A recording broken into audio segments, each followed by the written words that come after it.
And what I see in the labor movement, and because I am an anthropologist and a PhD, of course I read my history. And so early in the labor movement, in the 1800s, we had the Knights of Labor. Have anybody heard of the Knights of Labor? Of course you do. I know you do. That's cheap. You heard of the Knights of Labor. Okay, the Knights of Labor had a great, that's fantastic. The Knights of Labor had as their mission statement to create a cooperative economy. Right? The Knights of Labor actually worked with the populist movement. There's a fantastic book. The populist movement was all about making cooperatives for the agricultural communities. And most of the farms were in the hands of small family farms at that time, and they couldn't get the banks to loan them the money they needed to buy the seed, and it was always the struggle because the big banking community wouldn't fund small family farms, and so that's what actually created the populist movement. And the populist movement started in places like Kansas.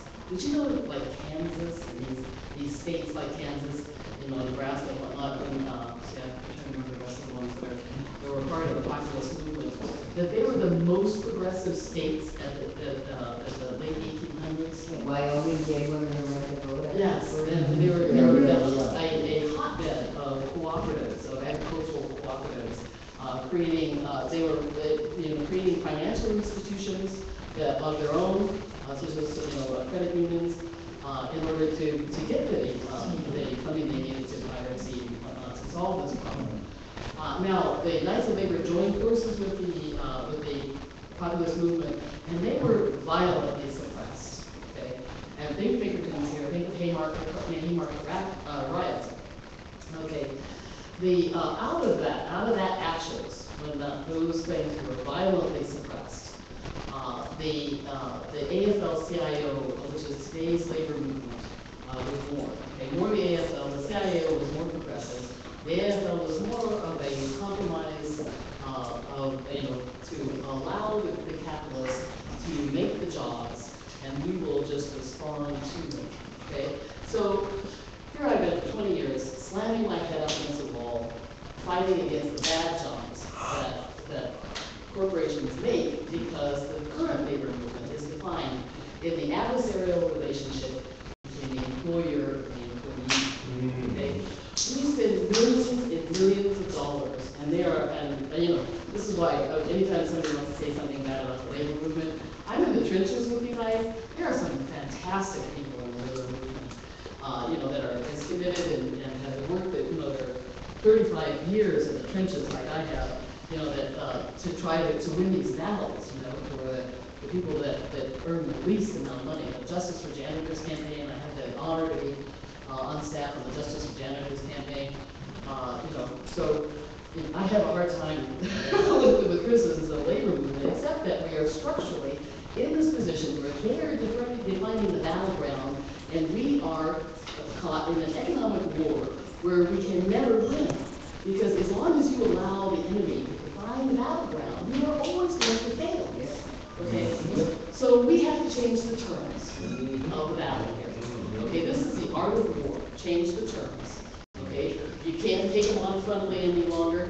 You can just take those millions of dollars and go create good jobs to begin with. Which will work with cooperatives.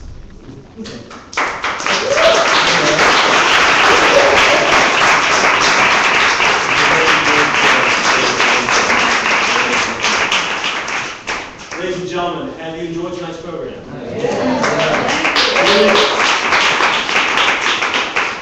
I really want to thank you guys. We had a small crowd. We had a crowd that stuck through the end, and it was a whole program. And I really thank you for sticking through with it, because it had a payoff, and I think you just got the payoff, which was fantastic. And I hope that you're emboldened, and I hope that you are fired up.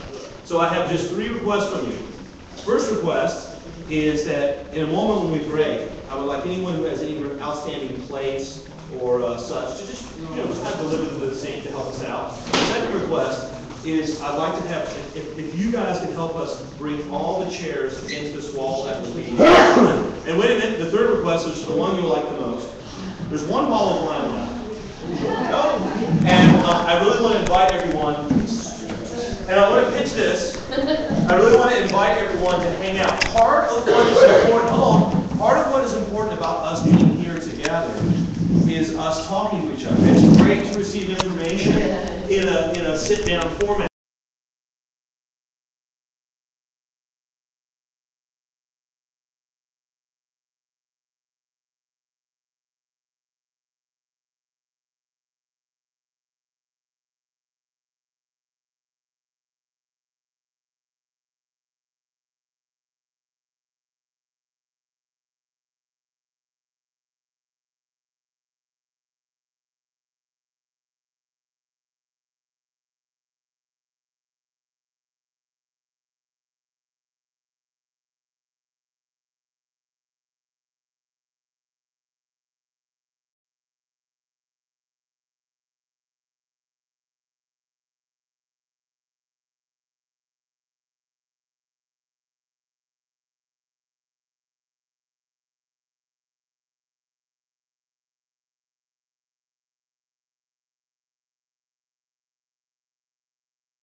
Oh shit. The volume was off. What do you want me to do?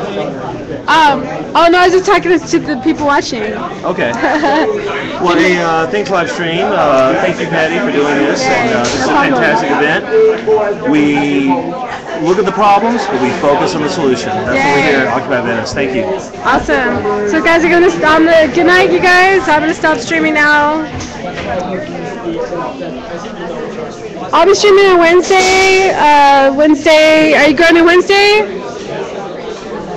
Talk with your mouth full and tell the people what's going on Wednesday.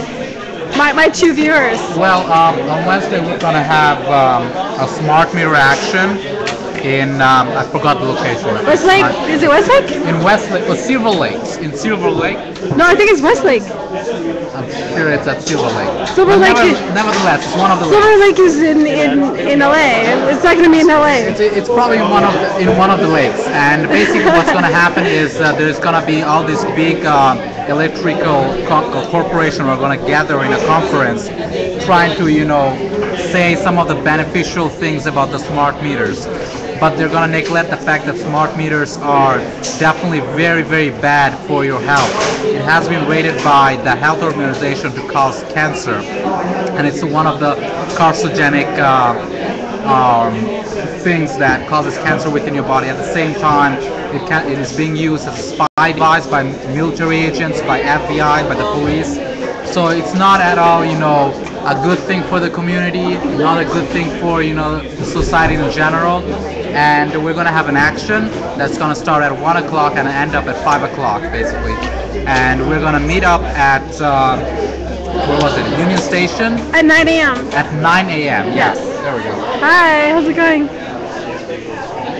Alright, so I'm going to stop streaming. I think there's food I'm going to eat. Good night, guys.